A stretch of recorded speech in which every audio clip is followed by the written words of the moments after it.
क्या आपको पता है आज देव दीपावली है और गुरु नानक जयंती भी है। आज हम इन दोनों पहलुओं पर बात करेंगे। और देव दीपावली जो है वो वाराणसी में बहुत धूमधाम से मनाया जाता है। इसमें गंगा जी में स्नान होता है, गंगा जी की आरती होती है। इसलिए मैं गंगा जी से जुड़ी कुछ खास बातें आपको बताने वाली हूँ। गंगा जल तो सबके घर में है ही ना, आज काम में आएगा। और इससे पहले आपको बताती हूँ कि देव दीपावली कहते किसे हैं, ये आखिर है क्या। देव दीपावली कार्तिक पूर्णिमा को भी कहते हैं। कार्तिक पूर्णिमा के दिन देव दिवाली मनाई जाती है। दीपावली के ठीक 15 दिन बाद इस पर्व को मनाने का विधान है। कहते हैं इस दिन सभी भगवान पृथ्वी पर गंगा स्नान के लिए आते हैं, इसलिए इस दिन गंगा स्नान और आरती का बहुत महत्व है। ये भी माना जाता है कि आज के दिन गंगा स्नान और दीपदान 10 यज्ञों जैसा फल मिल जाता है। यानी कि आप गंगा स्नान अगर कर लिया आपने और दीपदान कर लिया तो आपको 10 यज्ञों जैसा फल मिलेगा। तो ये कैसे संभव है? गंगा जल आपके घर में है। शाम को आरती से पहले नहाने के पानी में गंगा जल मिलाकर नहाएं। पूरे घर में गंगा जल छिड़के घर को पवित्र करें और साथ में दिए जलाएं। तो देखिए आपके घर में भी देव आएंगे दीपावली मनाने। मुझे याद है कि मुझे आपको कल का सही तरीका बताना है, लेकिन इससे पहले गंगा आपको क्या सही तरीका बताती है और आज के दिन क्या है महत्व गंगा का, ये आपको बताती हूँ। सफलता में कई राज छिपे हैं। क्या है ये राज? क्या है सही तरीका? गंगा आपको कैसे सफल बना सकती है, ये तरीके जान लीजिए। गंगा जब बहती है तो एक संगीत की धुन सी होती है। इससे हमें ये सीखना चाहिए कि जब हम भी अपने लक्ष्य की ओर बढ़ें तो हमारी जो धुन है वो दूसरों को भी पता चले। परेशानियों की परवाह नहीं करनी है। गंगा का लक्ष्य है समुद्र। गंगा रास्ते में आने वाले बड़े बड़े पत्थर यानी कि बड़ी बड़ी प्रॉब्लम्स की परवाह नहीं करती। सभी परेशानियों को पीछे छोड़कर गंगा समुद्र तक पहुंच जाती है। इसी तरह हमें भी परेशानियों की परवाह नहीं करनी चाहिए। कितनी भी प्रॉब्लम्स क्यों ना हो, हमें अपने गोल तक पहुंचना ही चाहिए। साथ साथ वक्त के मुताबिक बिहेव करें। गंगा में गुस्सा भी है, शांति भी है, लहरें भी हैं, यानी कि हमें वक्त के मुताबिक चलना चाहिए।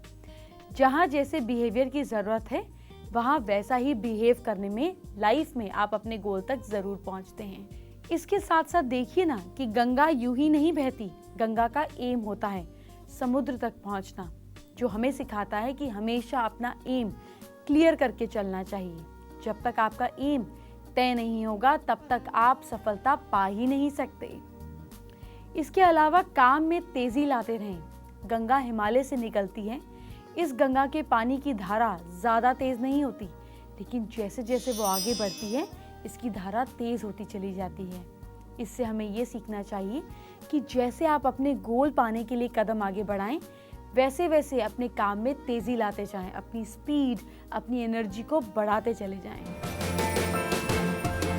सपने में अगर आप गंगा देखते हैं या फ्लोइंग रिवर देखते हैं तो इसका क्या मतलब होता है जान लीजिए। गंगा में अगर आप चलते हुए खुद को देखते हैं तो इसका मतलब है कि आपको किसी दोस्त की हेल्प मिलेगी।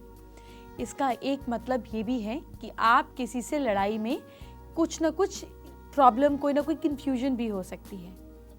अगर आप सपने में किसी नदी का या गंगा का पानी पीते हैं तो इसका मतलब आपकी परीक्षा कोई ले रहा है, आपको बहुत ध्यान देने की ज़रूरत है।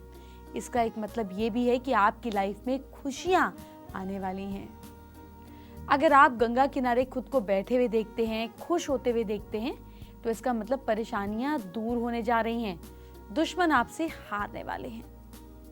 अगर आप किसी रिवर में या गंगा में खुद को तैरते हुए देखते हैं, मतलब सरकारी नौकरी मिलने के चांसेस हैं और कोई बड़ा काम थोड़ी मेहनत से बन सकता है।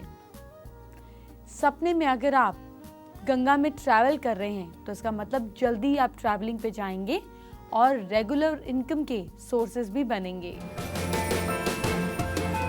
जब दिया जलाते हैं तो इन चीज़ों का ध्यान रखें कि दिया इवन नंबर्स में नहीं जलाना है, क्योंकि ऐसे करने से एनवायरनमेंट में नेगेटिविटी आती है। इसलिए दिया हमेशा ऑड नंबर में जलाएं, यानी कि 1, 3, 5, 7, 9 ऐसे दिए जलाएं। दिया जलाने के बाद कभी भी बुझाएं नहीं, उसे खुद से बुझने दें। दिए का फ्रंट डायरेक्शन ईस्ट की तरफ ना रखें, इससे एज कम होती है। वेस्ट की तरफ अगर दिए की लौ होती है तो इससे हर काम में लॉस के चांसेस रहते हैं। साउथ में भी दिए की लौ नहीं रखनी चाहिए क्योंकि ये भी अशुभ डायरेक्शन मानी जाती है। तो फिर क्या करें? दिए का फ्रंट यानी कि इसकी लौ हमेशा नॉर्थ की तरफ रखें, इससे घर में सुख समृद्धि आती है। मेरी बातों को ध्यान रख के गांठ मार के इसी तरीके से कीजिएगा। केले के पत्ते पर 1 नींबू, 7 मिर्च, 7 लड्डू, 2 बाती, 2 लौंग, 2 बड़ी इलायची रख लीजिए। रात को 12 बजे के बाद किसी चौराहे पर रख आइए। लौटते वक्त पलटकर चौराहे की तरफ बिल्कुल नहीं देखिए, बुरी किस्मत छूट जाएगी। एक उपाय और करें, 7 पके हुए नींबू ले लें यानी कि येलो लेमन्स ले लें। इन पर सिंदूर की हल्की सी बिंदी लगाएं। इनमें से 3 नींबू अलग करें। अब एक नींबू को नीला, दूसरे को काला और तीसरे पर लाल कपड़े बांध दें। बाकी के 4 नींबू में 1 साबुत लौंग गाड़ दीजिए। फिर आपको 3 बेसन के लड्डू लेने हैं।